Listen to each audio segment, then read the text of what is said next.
"It is finally time," Eloise whispered, putting down the perfume and extending her hand as she walked towards Bray. You look stunning," Bray admitted, dry-mouthed.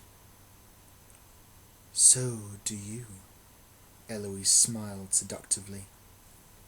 Bray's hands had been firmly bound, but Eloise began working on the ropes, untying him, her long nails clattering away as they worked on his restraints. She was so close to him now. Bray couldn't deny the natural physical attraction he felt to Eloise.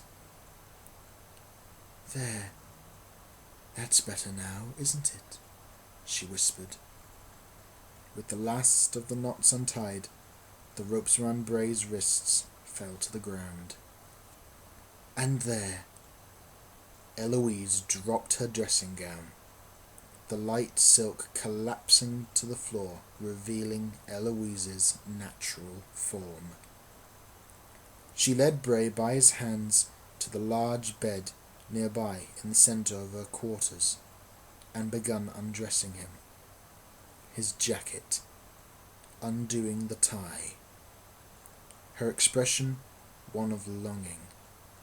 To her delight, Bray began gently kissing the side of her neck, Eloise closing her eyes in complete bliss at what was transpiring.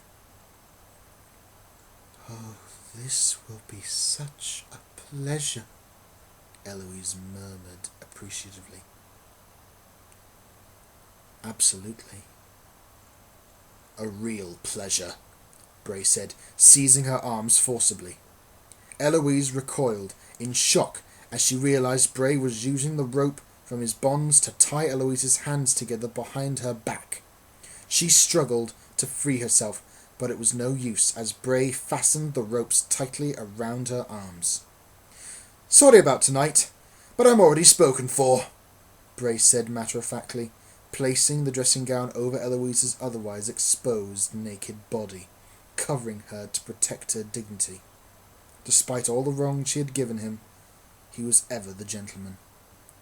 "Guards!" Eloise screamed out, enraged at Bray's deceit. The double doors burst open. 2 guards swept into Eloise's quarters. Initially, they were surprised at seeing Eloise sprawled on the bed. They were not used to seeing her in anything but her usual uniform, but suppressed their urge, aware of the consequences. The distraction she unwillingly provided them was just the opportunity Bray needed. He sprung into action, striking one of the guards with a powerful punch. The huge guard fell to the ground, knocked flat out cold. The other guard leapt at Bray. Bray moved to kick the guard, who raised his arm to block, before Bray suddenly spun on his heel in a feint, unleashing a rapid blow into the groin, the guard collapsing to the ground in agony. Out of the corner of his eye, Bray noticed Eloise rushing towards the control panel, and backing to the wall, she adjusted her bonds to press an array of buttons. Suddenly, a pulsing and piercing alarm echoed as Bray rushed through the doors and into the metallic corridor outside the quarters. He now had a chance, however slight. He just had to take it. In the maternity wing, female disciples in the midst of giving birth and groaning in pain, at the height of their labour, gazed panic-stricken, as did the white-gowned medical team, looking around in concern at the sound of the alarm and the pulsing lights. Guards immediately sprung into action on high alert, rushing out of the ward. In the manufacturing infant wing, hundreds of newborn babies started crying, awoken by the alarm.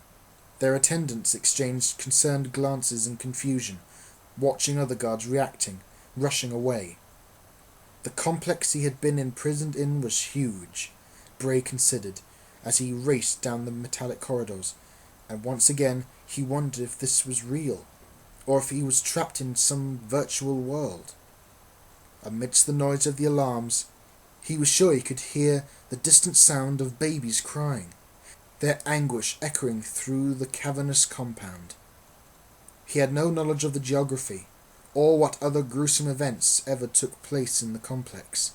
All he had seen were the medical theatre, the cell he was kept in, the virtual reality space simulator rooms. With no idea where he was going, Bray was running on pure instinct, hoping to find the fire exit. He had noticed it earlier en route from his cell to Eloise's quarters, but there were so many corridors, and he was unsure of just exactly how to retrace his steps.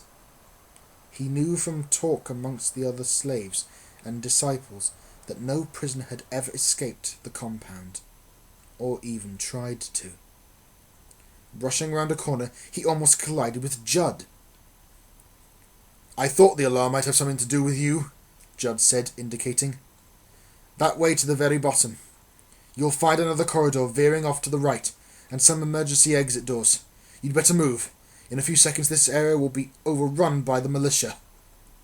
"You've got a chance as well, Judd, if you want to take it." Suddenly 2 guards approached. Judd pointed to Bray. "Seize him!" The guards confronted Bray, who exchanged blows. Judd removed a hypodermic from his white lab coat pocket and plunged the needle into the back of one of the guards' necks. Within seconds the guard slumped unconscious to the ground, while Bray unleashed a blow into the gut of the other guard, doubling him. "Follow me!" Judd yelled. They ran in full flight as more guards converged from other corridors, pursuing Bray and Judd, who disappeared through the emergency exit fire doors. Bray gratefully breathed in the cold night mountain air. He was thrilled to be outside once more. With Judd beside him, the pair ran on in full flight towards the lush forest environment surrounding the compound. Behind them, the sounds of guard dogs barking and yelping suddenly accompanied the pulsing distant alarms. Bray could hear guards shouting, and was now aware of spotlights arcing, sweeping all around, illuminating the area.